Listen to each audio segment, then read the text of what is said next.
পিটিয়ে কুপিয়ে পরে নিস্তেজ দেহে পাথর দিয়ে এলোপাতাড়ি আঘাত করেছে যুবদলের সদ্য বহিষ্কৃত নেতাকর্মীরা। বিবস্ত্র করে থেতলে হত্যা করা হয় ব্যবসায়ী লালচাঁদ ওরফে সোহাগকে। পরে শরীরের ওপরে লাফিয়ে উল্লাসও করে তারা। রাজধানীর মিটফোর্ড হাসপাতালের মূল ফটকে এমন নৃশংস ঘটনায় বিদেশি পিস্তল সহ গ্রেফতার হয়েছে ৫ জন। তদন্তে পুলিশের সাথে কাজ করছে র্যাব। বস্ত্রহীন নিথর দেহ পড়ে আছে মিটফোর্ড হাসপাতালের মূল ফটকের সামনে। এলোপাথারি নিথর দেহে ইট আর সিমেন্টের ব্লক দিয়ে আঘাত করছে কয়েকজন।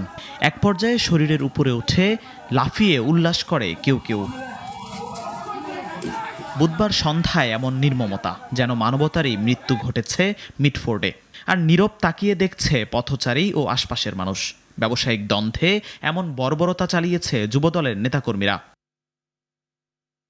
প্রকাশ্যে এই বর্বরতার প্রতিবাদে ফুঁসে উঠেছে সারা দেশ। গতকাল রাত থেকে উত্তাল হয়ে ওঠে ঢাবি থেকে শুরু করে জাহাঙ্গীরনগর, বুয়েট সহ দেশের নানা প্রান্তের শিক্ষার্থীরা।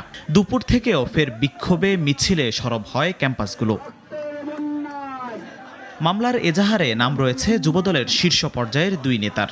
কেন্দ্রীয় কমিটির সাবেক সহ জলবায়ু বিষয়ক সম্পাদক রজ্জব আলী পিন্টু ও ঢাকা মহানগর দক্ষিণ যুবদলের যুগ্ম আহ্বায়ক সাবাহ করিম লাকি।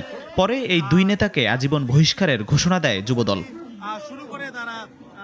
এ ঘটনায় কোতোয়ালি থানায় হত্যা মামলা দায়ের করেছে নিহতের বড় বোন।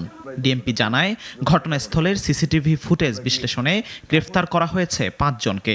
উদ্ধার হয়েছে বিদেশি পিস্তল। গতকাল রাতে আমরা টিটন গাজীকে গ্রেফতার করেছি তাদের দেওয়া তথ্যের ভিত্তিতেই, এবং আমরা তাকেও সরাসরি সম্পৃক্ততার প্রমাণ পেয়েছি। এখন পর্যন্ত কোনো চাঁদাবাজির ঘটনা, এরা চাঁদাবাজ এই বিষয়গুলো আমাদের নলেজে নেই। অতীতে কোনো তাদের বিষয়ে, অর্থাৎ ঘটনার আগে বা এখন পর্যন্ত আমাদেরকে এই রিপোর্ট আমাদেরকে কেউ করে নাই, আমরাও তথ্য পাইনি। আর র্যাবের মহাপরিচালক জানিয়েছেন, তদন্তে পুলিশকে সহায়তা করছে র্যাব। ঘটনার মূল কারণ ও পেছনের মদতদাতাদের খুঁজে বের করতে চলছে অভিযান। মিটফোর্ডে যে ঘটনাটি সংঘটিত হয়েছে, এটির মূল তদন্ত ডিএমপি করতেছে।